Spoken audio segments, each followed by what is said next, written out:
live Projan Media TV nga tusinziira wano e Makerere ogumu ku mutima gw'ekibuga Kampala okubanga tukuweereza gwe ali e Dubai, wow, gwali e Qatar, gwali e Jordan, gwali mu nsi ez'enjawulo, wagenda okuba ekyeyobezeewo famire yo, tukwebaza okubanga oli locked up ku Projan Media TV.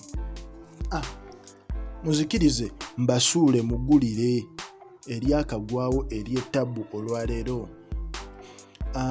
Bino tebijja kuwa kwewuunyisa bantu, ensonga z'omwana wa Eddy Musuuza ne mwana muwala Rema Namakula. Ensonga zino zikyagendera ddala mu maaso era nga olwaleero eggulire eryakayingirawo. Eddy Musuuza yavuddeyo n'akaabira Minister Nakiwala, oba ye Nakiwala Nakiyingi oba Nakiwala Kiyingi byonna, naye nga yoyo yavuddeyo n'amukaabira ku nsonga y'omwana we. Era minisita ono yeewaddeyo okubanga agenda kwasaganya ensonga eno. Minisita ono tumumanyi ku nsonga yali ya Fresh Kid. Yavaayo ku nsonga eyo nga agezaako okulaga nti omwana alina okusoma, era yali agezezaako n'omujja ku muziki ekitaasoboka. So gwali eyo naawe ensonga zino minisita yaziyingiddemu, eza mwana mulenzi Eddy Musuuza ne Rema eza muwala waabwe gwe bayita Amaal, nga kijjiridde okuba nti omukulu Musuuza bambi yagezaako mu bbanga ery'emabega nga concert tennatuuka, she ezisinga zaakola, era abantu ba presenter abasinga bannamawulire bamubuuza ebibuuzo ebikwatagana n'omwana we, osegeera kwa buli omu abamu balowooza yamusinkana naye nga tekyakola ki, tekyasoboka. Sijja kugamba nti Rema akwesa omwana, naye tebannafuna that connection okuba nti basobola okukola ki, omulaga omwana. Rema ayinza oba talina security nti ayinza omumuwa omwana n'amulemera, osegeera. Era Kenzo yavaayo kaawe mabega n'agamba nti abakubira amasimu naye tegayitamu, osegeera, either tegayitamu oba tebakyamukwata. Kwezo alina statement gye yakozesa olw'ensonga nti ye ayagala olaba ku mwana we. Naga kituufu omwana yafuna taatawe omulala, naye amazima amatuufu nze taata mukulu amuzaala, osegeera.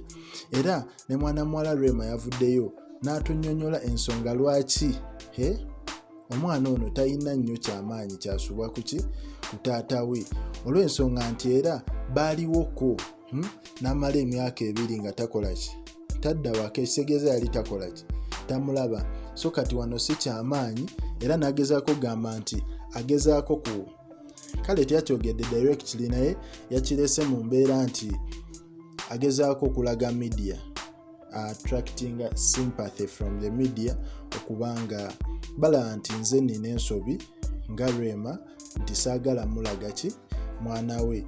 Naye nga ffenna tukimanyi nti yaliwoko mu nju emyaka 2 omukulu tadda kola ki, kubuuza ki kigenda mu maaso, ate nga yalina abaana 2, Maya nani ne Amaal, osegeera. So gwali ojja tuwa endowoozayo ku ky'abaana bano, kubanga n'ensonga zingiddemu minisita, osegeera. N'ensonga zingiddemu minisita, naye Rema tugamba yafunamuko obuzibu okukakasa omwana ono nti yafunye taata omupya. Kuba kugamba omwana ono Amaal muwala mugezi nnyo, osegeera, era tamala gakkiriza bukkiriza kintu bwekityo nga takoze eki, takitegedde. Era Rema agamba nti alina ebibuuzo bingi by'ayinza okubuuza ku nsonga, osegeera. Era Rema agamba nti yagezaako, agamba neetegeka okuba nga nsobola omukola ki, omugamba amawulire gano nti alina okwadimitinga taatawo omupya, osegeera. Nagamba nti neetegeka ngende mukimugambe ndabe ng'akitwala ng'ate tanyiize, osegeera. Nagamba nti Kenzo tamuyinaako buzibu, era mukwano gwe, osegeera, mukwano gwe, naye kino eky'omwana kino Rema agamba time entuufu enaaba etuuse ajja mukkiriza alabe ki omwana we ne kano si keekadde osegeera era n'ebyo byakoze oyingizaamu minisita tekirina buzibu minisita yakwasaganya eby'abaana naye Rema ye muzadde waani muli omwana osegeera alina rights nnene nnyo osinga minisita so ye Rema tekimweraliikiriza kale gwe twendowoozayo tunyonnyole abantu bano ekintu kino eky'omwana lwaki kirese nnyo obuzibu Rema awa omusajja omwana wa mulabe kubanga kati Rema yalaga talina security alaga nti omukulu ayinza ogenda n'omwana n'akola ki n'amulemera ate nga tumumanyi akaana kayagala ne kamubeera ku kido wali kale webale kwekumira ku Projan Media TV bingi ebikyajja likinga commentinga subscribinga